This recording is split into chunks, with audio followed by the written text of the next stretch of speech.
Hello, ladies and gentlemen, welcome back to another tier list video. This one was highly requested by so many of you. I'm going to be ranking every single World Cup country's manager. Now, in some ways, this list was a lot more straightforward than the others because we're only focusing on one person, obviously, but there's still a lot to factor because some of these managers just started their managerial career with this national team, and there are still some rumors that some of these managers might be leaving before the World Cup begins. It's happened before, I won't be surprised, but this is my list as of August 2022.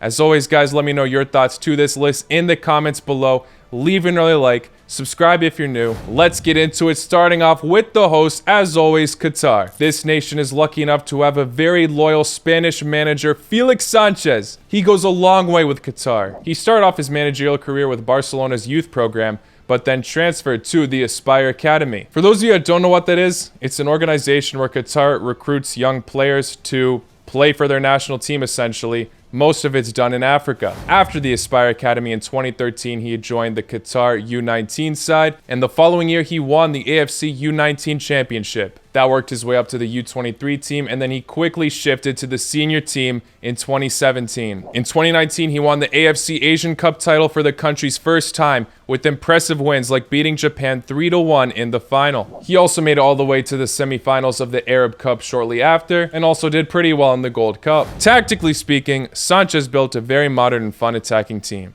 On the ball, Sanchez tends to use a 3-5-2 formation, which ends up closing to a 5-3-2 when more defense is needed. He seems to make the most out of players like Ali, who does incredibly for the national team, yet sometimes struggles at club level. With all his history and sticking with this country for so many years, he really seems like the perfect man for the job. It's really hard to bash on this guy. He might have to rethink some tactics as he's coming up against a very tough group, but Qatar should have all the trust in him to possibly do some magic. With all the familiarity from the other sides, though, it'll be hard to compare him to those other managers. Regardless, though, I can't put him that low. I'm giving him a B. Moving on to Ecuador's mastermind, Gustavo Alfaro. The Argentinian began managing Ecuador in 2020, previously managing a numerous amount of clubs. His last one being Boca Juniors, where he won the league with the club in his only year in charge. Alfaro began his Ecuador career with a bang, beating Uruguay 4-2, beating Colombia 6-1. This long South American World Cup qualifier campaign was very successful for the country, where they finished 4th place, automatically booking their ticket to Qatar. And what he's been able to do with such a young crop of players is truly remarkable. He's been able to capitalize the energy on his players using quick transitions, knows how to play the ball well wide, and their defense has shown to be immense in many big games. Ecuador's side are definitely one to watch in the World Cup, and a lot of it's thanks to the mastermind Gustavo Alfaro. Again, Ecuador have seemed to find their man. Obviously, their new task is to get out of this difficult group, but they definitely have a shot, and I'm going to be giving Alfaro a B. Now for Senegal, Aliou Cissé, one of the best African coaches of this generation, as he has absolutely reinvented Senegal's national team, winning them their first ever AFCON. Cissé began to manage the national team in 2015, and at the beginning it was a bit of a bumpy road. Obviously, he got Senegal to qualify for the 2018 World Cup, which is great, and was really unfortunate to get knocked out of the group stage based on yellow card decisions. Then in 2019, he took Senegal all the way to the AFCON final, losing to Algeria 1-0, but thankfully Senegal got their revenge this year. They beat Egypt on penalties in the final, beat Egypt on penalties again against mastermind Carlos Queiroz to qualify for the World Cup, and Senegal at this current moment in time look like the deadliest African team. So 2 AFCON finals where he won 1, and now it's going to be his 7th year managing the senior team, and the pressure's on. He's getting a second go at the World Cup, and Senegal are looking to make a very deep run. Tactically, Cissé leaves his mark in the team. We even saw it all the way back in the World Cup 2018 against Poland. It was a tactical masterclass, that match. He knows how to take advantage of his wide men as they can easily penetrate through the defense with their pace. I'm talking about Mane and Sarr in specific. Many players claim that he feeds the squad all the confidence they need, and they're clearly not joking. It's worked very well this year. For me, Cissé has proven himself so much. I don't know if he's all the way at the top, but definitely deserves at least an A. There's a reason why Senegal has kept him for so long, and it's clearly paid off. Now for the Dutch legend, Louis van Gaal. Sure, you can meme him all you want as another cycle of disappointing managers coming into Manchester United, but as a national team coach for the Dutch, he's kind of a genius. What got him that Manchester United job was his incredible World Cup 2014 run, taking Netherlands all the way to the semifinals where they lost on penalties to Argentina. Expectations for Netherlands were very low as their Euro 2012 run was a disaster. But in the World Cup 2014, they pulled incredible results, like beating Spain 5-1 in the group stage. This is his third return as national team manager, by the way. He also was there in 2000 to 2002, but let's not talk about that. From the moment he took charge for the third time a year ago, to the time I'm recording this, he is still undefeated with the national team. He has been experimenting a lot with 3 in the back recently, but Van Gaal usually goes with the classic 4-3-3 that the Dutch usually implement throughout time. It seems to be getting the best out of the majority of the players in the squads. In this recent Nations League run, Netherlands were able to get convincing wins, like beating Belgium 4-1, and they have the best point record in League A at the moment. He's confirmed that this will be his last international tournament. After the World Cup, he is done with his managerial career, so will obviously be going all out in this tournament. I think he's convincing enough to deserve an A. Now for England's Gareth Southgate. Obviously, many people are not convinced with Southgate anymore after these horrendous Nations League results they have just produced, losing to Hungary twice, one of the scorelines being 4-0, but people still seem to forget what this man has achieved. He's massively improved the rut England were in. He does brilliant in the actual tournaments, making it all the way to a World Cup semi-final and then a Euro final, losing on penalties. And hey, he makes Harry Maguire look good. Southgate's also been experimenting, obviously, but he usually plays a 4-3-3, which converts to a 4-2-3-1, allowing center defensive midfield options to help cover the back line. Although he made some silly calls in the Euros, like subbing on 2 nervous players to take a penalty in an international final, having not even kicked the ball, he did have some tactical masterclasses, such as against a very strong Deutschland, where he shut down their strong pseudo-play of using wingbacks in that match. It hasn't come home yet, but it nearly has. Well, actually, it did just come home for the women's team. Congratulations to all of them. But for me, Southgate deserves an A. My biggest complaint about Southgate is the fact that he refuses to use certain players that have had spectacular seasons. He obviously has his favorites, but at the same time, there are so many incredible England players that I'm sure it's a bit difficult to choose, so I can't be too critical on him for that. Now, for the infamous Greg Berhalter on the USA. He's been criticized a lot for being too much of an idealist, which causes the USA to fail to make their mark in certain ways, especially the attack. I don't think this should be too much of a surprise. He's going to be our lowest ranking so far in this video. Some of you might even say D. I'm going to be a bit nice to him and give him a C. He's just a bit too rigid in the USMNT system. He's gotten better about this, I'd say, but he also loves to pick his MLS favorites, even though there are loads of better options. The USA as a whole are very much a developing squad, and expectations might not be too high for them at this World Cup, but I still feel like they could be undergoing way better management. I mean, he didn't even seem too bothered when the USA lost to Canada 2-0 earlier this year. I think it was an entire team effort that was outstanding. Oh my Lord. With all fairness, I gotta give the guy some credit. He won the CONCACAF Nations League and Gold Cup, but this team has too much potential and I feel like he is harming it a bit. Too many close calls in the World Cup qualifiers, so for me, Berhalter gets a C. Now for Iran's Dragan Skocic. I used to praise this guy a lot, but now he does not sit well with the Iran national team. The man literally got sacked 4 months before the World Cup, and then got reinstated shortly after. The morale seemed to all break down once Carlos Queiroz left the Egyptian national team.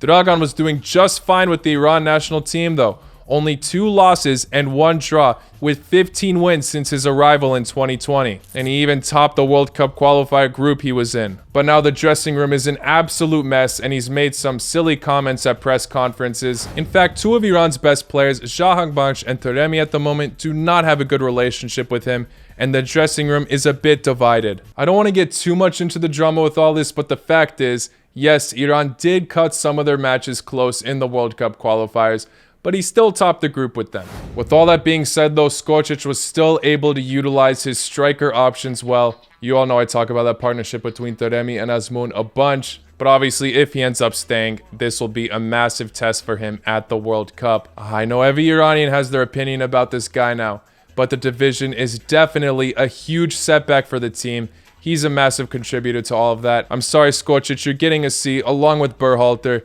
D is a bit too critical. He's still done a lot for the Iran national team. Now for Rob Page on Wales, the man who was thrown into the job after Ryan Giggs' arrest, began his journey getting Wales 16 out of 18 possible points in the last Nations League. Their start to Euro 2020 looked promising, but quickly spirits were destroyed after losing to Denmark 4-0. However, after the tournament fall, Wales did not lose sight, finished off their World Cup qualifier campaign strong, facing the likes of Austria and Ukraine in the playoffs, and ended up doing the job, obviously, all thanks to some Bale magic and some Page tactics.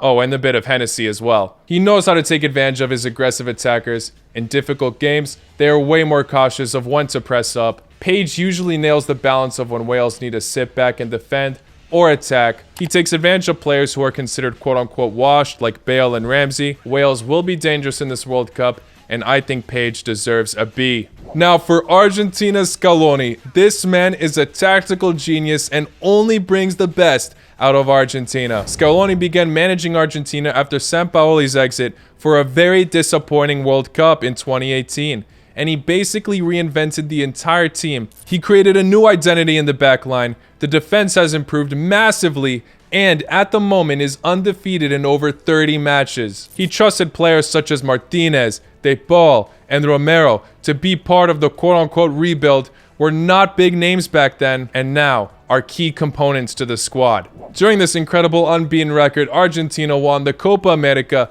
the Finalissima. Argentina went from a laughingstock to now a big World Cup favorite for many. The answer couldn't be clear. Scaloni saved this team.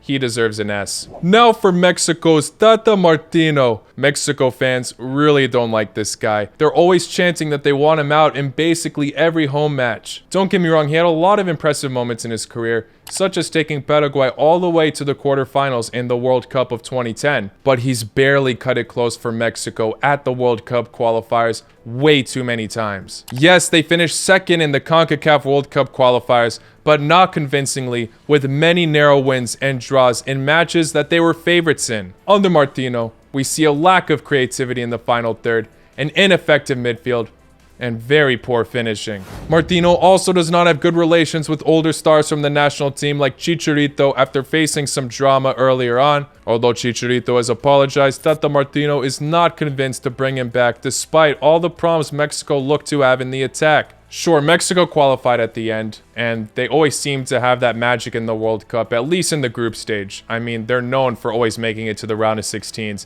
and their run ending there. So fans obviously seem optimistic, but this is one of the most unconvincing Mexico teams I have seen in so long, and it really shouldn't be this way. They have so many quality players. Not having a good record against the USMNT recently seems to underestimate many two opponents in CONCACAF when he clearly shouldn't. Sorry, Mexico. Actually, I think some of you will be agreeing with me on this, but yeah, he's at the bottom. Fuera Tata! Now for Poland's Michniewicz. He is going to be a very mysterious manager at this upcoming World Cup, as he only got the job at the beginning of this year, after leaving Legia Warsaw in a struggling position in the domestic league. As manager for Poland so far, he has 2 wins, 2 draws, and 2 losses. He had a phenomenal start with qualifying for the World Cup after the playoff match against Sweden, and in the Nations League, he was all over the place.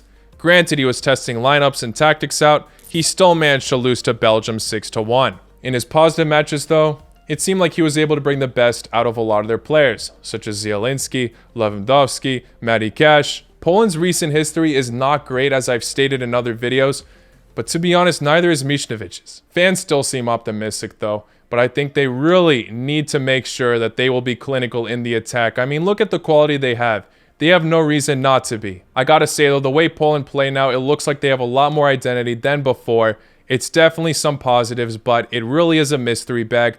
I will be nice to Michniewicz and put him at B, but if he finishes at 4th with Poland for a 3rd consecutive tournament, that rating is definitely going down. Now for Saudi Arabia's Hervé Renard. The French manager has had quite the impressive coaching record, managing national teams like Ivory Coast, Morocco, and Zambia. He joined Saudi Arabia in 2019 and finished 1st in their World Cup qualifier group over Japan, with just 1 loss. So far in these qualifiers, it seems like Renard has solidified great tactics to make that back line stronger. The midfield and wide players also had a lot of creativity to throw off opponents, but the finishing is still a massive issue. Is that Renard's fault though?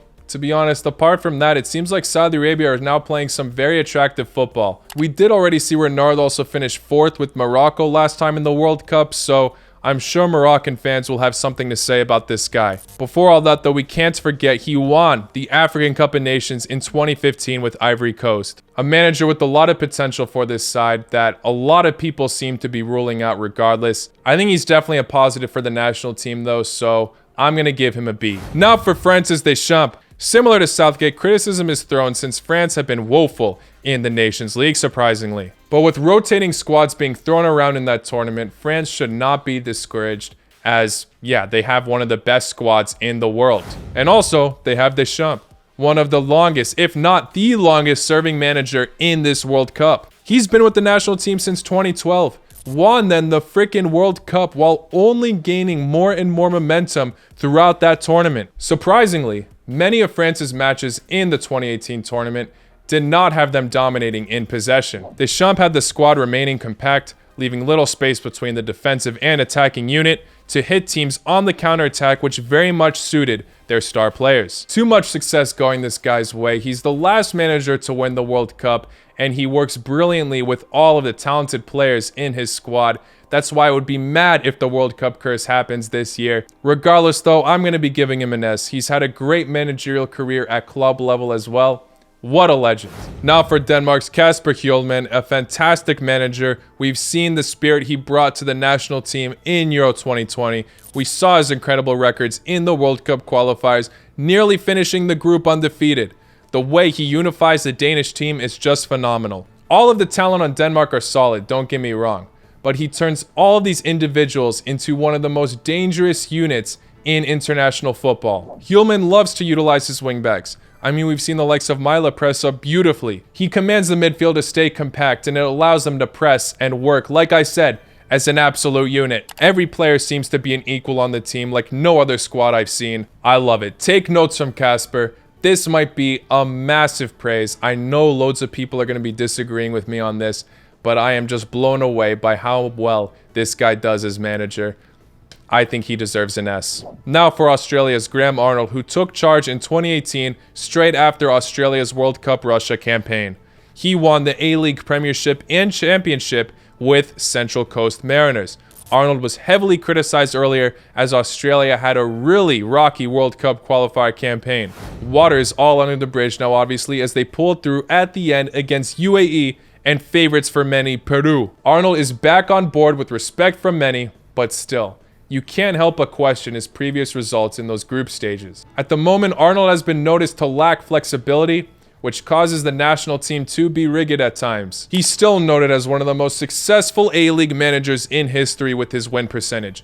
But is it enough to equate to the international stage? Look, he obviously proved all the doubters wrong and qualified for the World Cup, so we gotta give him some credit. I hope Arnold proves me wrong and shows that he's an A-class manager, but I was just not fully impressed with the entirety of this Aussie squad this year.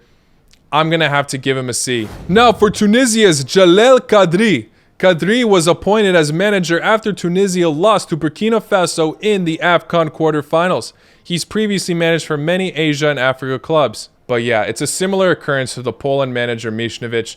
We just haven't seen enough from him yet. He was also put on the spot early like Michnovic was with Sweden to beat Mali head-to-head in the Africa World Cup qualifiers. Tunisia managed to squeeze through both legs off of one own goal. It seems like Kadri is really looking for new ways to evolve the squad though, because like I said, he didn't score any goals in the World Cup qualifiers in that last round. In recent friendlies though, he led his side to impressive wins against Japan and Chile. He seemed to change the squad a bit as well, not relying on well-known strikers like Kadri and giving other options a go. As of now, he's taking Tunisia to the right direction, but it's a bit hard to judge him, like I said. Not enough matches played, but he's doing a fantastic job at the moment, so I'm going to be giving him a B. Now for Spain's Luis Enrique, that's gotta be an easy S. First of all, before we get to his international ability, he's the manager who won the treble with Barcelona in 2015. And as for Spain, the side was going through an absolute rebuild in the Euros, so expectations were low for many. But he still managed to take them all the way to the semifinals, building massive momentum as the tournament went on. As we all know, the group stage at first was very shaky. His style fits so well into Spain's identity. Passing, possession, always on point. And Enrique always stays loyal to the 4-3-3, offering width where he can rely on fullbacks and wingers to shine. The midfielders also excel as it brands tiki-taka with direct counter-attacking football. With the new crop of players Spain possess, along with veterans like Busquets and Alba, Enrique is the perfect man for the job. He had a phenomenal win record with Barcelona, somewhere over 70%. And now his main focus has got to be to win an international trophy with Spain. Like I said, easy S. Now for Germany's Hansi Flick, look at that. Another easy S. Just like Enrique, Flick completed the treble for Bayern Munich. This is the second time the club has done so in history. He then later completed the sextuple, the first time the club has ever done so. It's wild how he was only supposed to be a temporary solution for the club and ended up becoming one of the best managers ever. Now, he is highly anticipated to be one of the best managers of international football in this generation. Obviously, Germany has many stars on Bayern Munich, so Flick is already masterful on how to utilize and get the best out of these incredible players. He loves to make his team a pressing machine. He makes his players absolute workhorses. This has got to be one of the best managers at the World Cup. Obviously, still early stages for him, but he's definitely proved his worth at this point. Now for Costa Rica's Luis Fernando Suarez. He started managing Costa Rica in 2021, new to the team but not to coaching, as he also had experience in Honduras and Ecuador. He has taken his third national team to a World Cup. The national team under Suarez in 2022 has been close to exceptional, only loss being to Panama. It's going to be tough against the big teams in that group, but he still should not lose belief.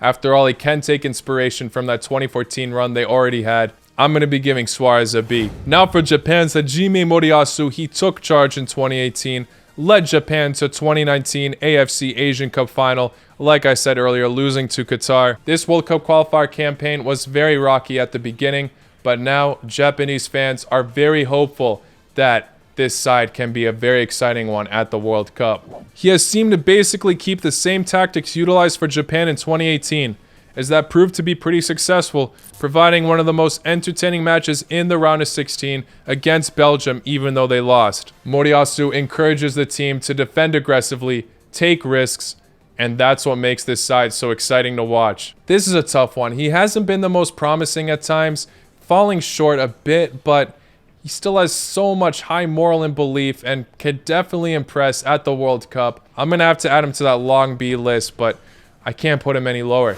Now for Belgium's Roberto Martinez. From Swansea to Wigan to Everton, and now facing his 6th year in charge for the Belgian national team. By the way, at Swansea, he left such a mark, winning them League One and bringing them to the Premier League, that his successors are encouraged to adapt his style of play. Martinez has a very impressive win record with Belgium, 73%. And only 8 losses. Critics will be harsh though, as he has failed to win anything with the Golden Generation, which is now not as potent as before. However, all of his early exits have been down to the wire, like Umtiti's header from a corner in the World Cup semi-finals. Martinez's preferred formation 3-4-2-1 fits perfectly for the national team. Each of the golden players fit in very well to his system. The wingers and wingbacks can also swap between roles. Belgium really play like a possession-based team, but sometimes their build-up is a bit slow. Overall, they're a fairly relaxed-looking side on the ball and when they gotta defend. It obviously works. Belgium always kill in the qualifiers, but once the actual tournament rolls around, get unlucky in those later stages. We'll see how far they can go this time around, but I do think Martinez is a good fit for the national team regardless. Despite them not winning anything yet, I'm going to be giving Belgium an A. Now for Croatia's Zlatko Dalic, I definitely feel like he is a bit underappreciated.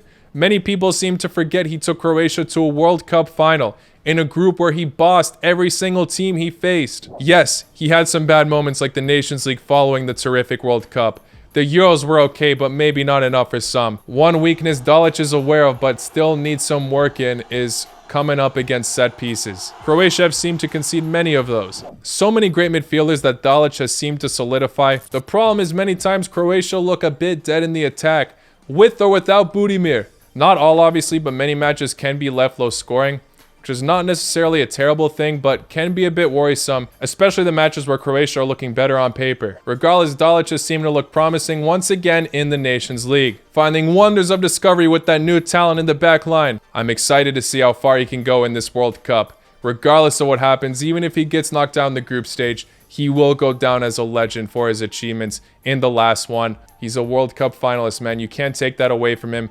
I'm giving Dalic an A. Now for Canada's John Herdman. At the moment, he is the best manager in CONCACAF. How he transformed Canada to such an organized side, playing more consistently than USA and Mexico, is remarkable. Herdman actually began his managerial career coaching the New Zealand women's team, followed with Canada's women's team. Herdman's remarkable record with the Canada national team brought them from the FIFA rankings of 72nd place all the way to 40th place within just the span of 2021. He was able to get his side to score 55 goals in 2021, the most out of any international team that year. His tactics are also not rigged by any means. He'll heavily adapt to whatever system he has to come up against, and does so beautifully. It works great in CONCACAF, but how will it equate to these opponents that he's got to face in the World Cup? Regardless of how Canada do at the World Cup, you gotta give absolute credit to John Herdman for transforming this side beautifully.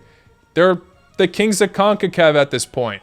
I'm gonna be giving him an A. It's one of the most exciting recent stories in international football. Thanks to this guy, I'm honestly afraid to come up against him. Now for Morocco's Vahid Halilhodžić. The Bosnian has had quite the career, already managing Ivory Coast and Japan, but got sacked for Japan right before the World Cup began.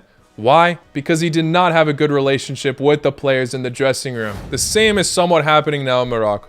Halilhodžić has caused their best player Ziyech to retire internationally, and it really is a huge loss for the national team. So obviously, the rumors are building up that Halilhodžić will be sacked before the World Cup begins again. And also, his last international break was a bit disappointing. At the same time, it would be crazy if he ends up getting sacked, because credit to him, all 3 teams he has managed, he has taken to the World Cup. But yeah, if Morocco want more than just qualification for the World Cup, they might have to think twice. Halilhodžić might be one of the best Bosnian coaches we have seen, but I still feel like he's not a good fit for Morocco. If you're going to be losing one of your best players, it's just not a good sign. While saying that though, he has only lost 3 matches with Morocco since he has taken charge in 2019. It really is hard to judge on this one. He's doing the job, but potentially could be doing better if they have a manager that actually gets along with all the players. So I'm going to be giving Halilhodžić a C. I don't know. Tough one. Morocco fans,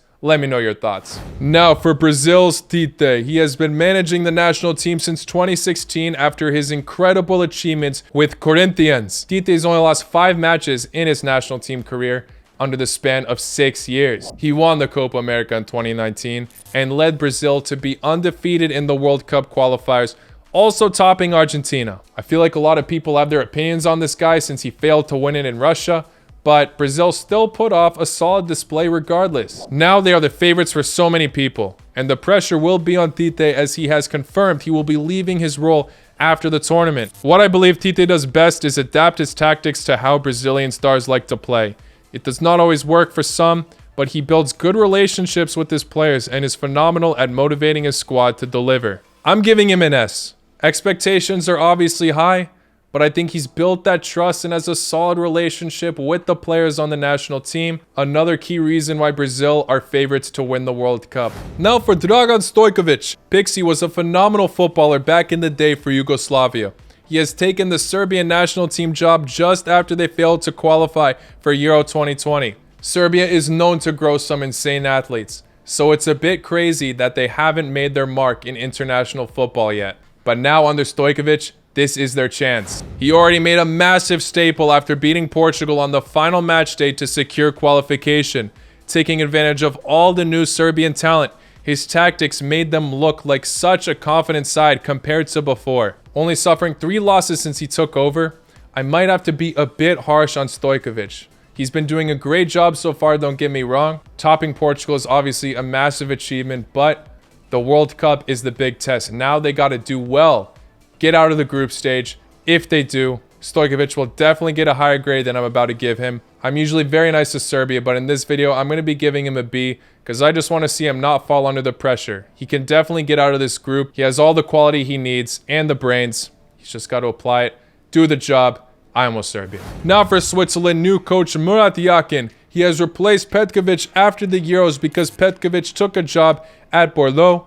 which didn't end so well. Yakin so far had a strong start, but did fall off the deep end a tad bit. His current record with the national team is 5 wins, 4 draws, and 4 losses. Yes, he finished the last stretch of the World Cup qualifiers well, but the friendlies in the Nations League so far were not promising for the Swiss. I just do think he's a downgrade from Petkovic. Lately, the performances haven't been speaking for themselves. Seems like the entire Swiss unit is not motivated enough to produce. Maybe they'll shine again at the World Cup. They were such a surprise at the Euros. It was great to see. Will Yakin be able to produce those results like Petkovic did, beating France on penalties? I don't know. His defensive tactics looked all over the place over this last international break. Sorry, Murat, I'm giving you a C. Now for Cameroon's ex-player Song. He has worked his way up to manage the Cameroon national team and was the previous caretaker 4 years ago. He is the replacement after Tony's dismissal after the AFCON exit. Obviously, he qualified for the World Cup after going through a questionable match against Algeria, where regardless of what happened, Cameroon relied on those counterattacks and set pieces, which ended up going their way. Obviously, we have not seen much from Song in recent times.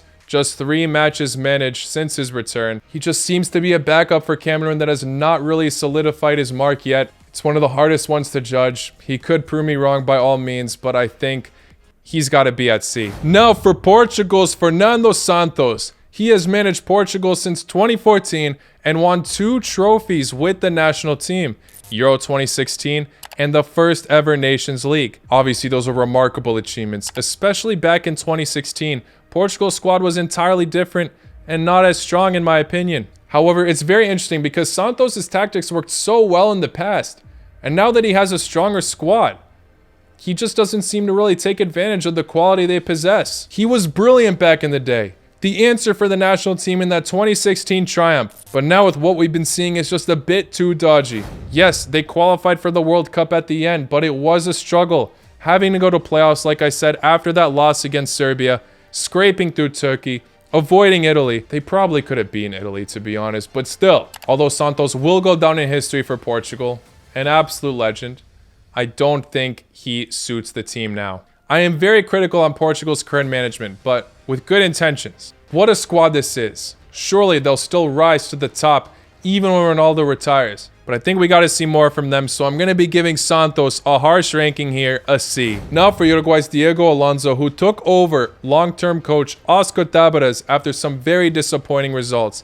He now has a strong record with Uruguay with 6 wins and 1 draw with no losses. It's not a lot of time, obviously, but there's nothing wrong to say about him yet. Before he took over for the national team, though, he was at Inter Miami and had a pretty horrible record there. But under Uruguay, he can't stop winning. I'm going to be giving him an A because obviously he's doing a fantastic job right now. He won 2 CONCACAF Champions League in the past with 2 different Mexican clubs. Yes, his Inter Miami spell was a bit disappointing, but it's just showing that if he's got the correct squad, he can get the results. Boom. Now for South Korea's Paulo Bento. The Portuguese manager was managing Portugal before Santos took over for 4 years. So it will be interesting to see how he does against them. Bento had a very successful time in South Korea with just 6 losses since he has managed in August 2018. Bento mainly focuses on build-up play, so he heavily relies on his midfielders to make proper attacks, and at times it's very effective, but it was also criticized to not work against Iran, which had them fall short in the World Cup qualifiers to 2nd place. Bento seems to have a set tactic that normally does well, but some teams know how to counter it, and in those situations, he seems to struggle. It's tough. B or C. I'm torn about this one, to be honest. I feel like he's doing an okay job, but he's a tad bit too stubborn.